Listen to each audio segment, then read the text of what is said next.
বিরোধিতা করলেই কি শাসকের কোপে পড়তে হবে? স্ট্যান্ড আপ কমেডিয়ান কুনাল কামরা হোক বা বস্তারের সাংবাদিক মুকেশ চন্দ্রকার, অথবা প্যালেস্টাইনের অস্কার জয়ী পরিচালক হামদান বাল্লাল, দেশে বিদেশে প্রত্যেকেই তো এরকম পরিস্থিতির শিকার। ভারত হোক বা আমেরিকা অথবা ইসরায়েল, শাসক বোধ হয় সমালোচনাকে ভালো চোখে দেখে না। এরা যত বেশি পড়ে, তত বেশি জানে, তত কম মানে। ঠিক কিনা? ইসরায়েলি বাহিনীর হাতে আটক, তারপর থেকেই নিখোঁজ ছিলেন অস্কার জয়ী তথ্যচিত্রের পরিচালক হামদান বাল্লাল। পরিচয় তিনি একজন প্যালেস্টাইনি। এই যেমন কিছুদিন আগের ঘটনা, নাম না করেই মহারাষ্ট্রের উপমুখ্যমন্ত্রীকে গদ্দার বলেন স্ট্যান্ড আপ কমেডিয়ান কুনাল কামরা। ব্যাস, সেই ভিডিও ভাইরাল হতেই হারে রেড়ে করে তেড়ে আসে শিন্দে সমর্থকেরা। স্টুডিও লন্ডভন্ড করে দেয়, ফোনে হুমকিও দেওয়া হয়। গ্রেফতার হতে পারেন এই আশঙ্কায় কুনাল আগাম জামিন চাইতে আদালতে পৌঁছন। আরও একটু পিছনের দিকের ঘটনায় যাই।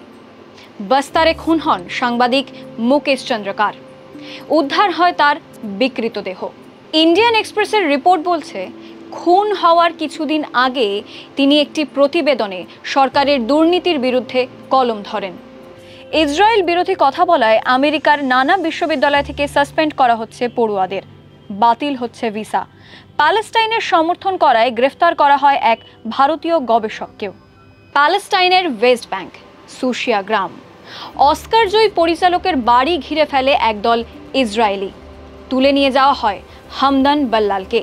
তারপর থেকেই তিনি নিখোঁজ। তবে আটকের একদিন পর গত 25 মার্চ হামদানকে মুক্তি দেয় ইসরায়েলি সেনা। অস্কার জয়ী তথ্যচিত্র নো আদারল্যান্ডের সহপরিচালক এই হামদান বাল্লাল।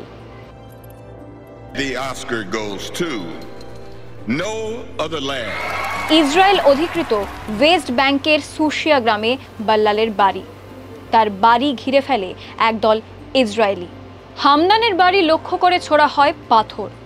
ভয়ে আতঙ্কে সহপরিচালক ও বন্ধু বাসেল আদ্রার কাছে সাহায্য চেয়েছিলেন হামদান।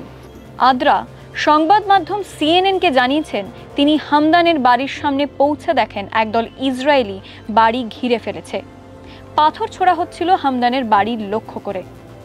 এক স্বেচ্ছাসেবী সংস্থার সদস্যদের দাবি, হামদান গুরুতরভাবে জখম হয়েছেন। তার মাথা ও পেট থেকে রক্ত পড়ছিল। অ্যাম্বুলেন্সের ভেতরেই তার চিকিৎসা করা হয়। সেখান থেকেই তুলে নিয়ে যাওয়া হয় হামদানকে। তার সঙ্গে আরও 2 জন প্যালেস্টাইনিকে আটক করে ইসরায়েল বাহিনী। এরপর সব চুপ। অ্যাম্বুলেন্স থেকে বের করে হামদানকে কোথায় নিয়ে যাওয়া হয়েছিল সে খোঁজ কেউ পাননি। নো আদারল্যান্ড তথ্যচিত্রের সহপরিচালক বাসেল আদ্রা হামদানের মুক্তির পরই একটি ছবি পোস্ট করেন। লেখেন, হামদানকে মুক্তি দেওয়া হয়েছে এবং বর্তমানে তিনি একটি হাসপাতালে চিকিৎসাধীন। ইসরায়েলি সেনারা তাকে মারধর করেছে। রাতভর চোখ বেঁধে এবং হাতকড়া পরিয়ে তাকে রাখা হয়েছিল। শাসক বিরোধিতা, ভারত থেকে আমেরিকা অথবা ইসরায়েল, কথা বলার অপরাধের শাস্তি কি বিশ্বজুড়ে একই? সেন্সরশিপের নিদান কি সর্বত্রই?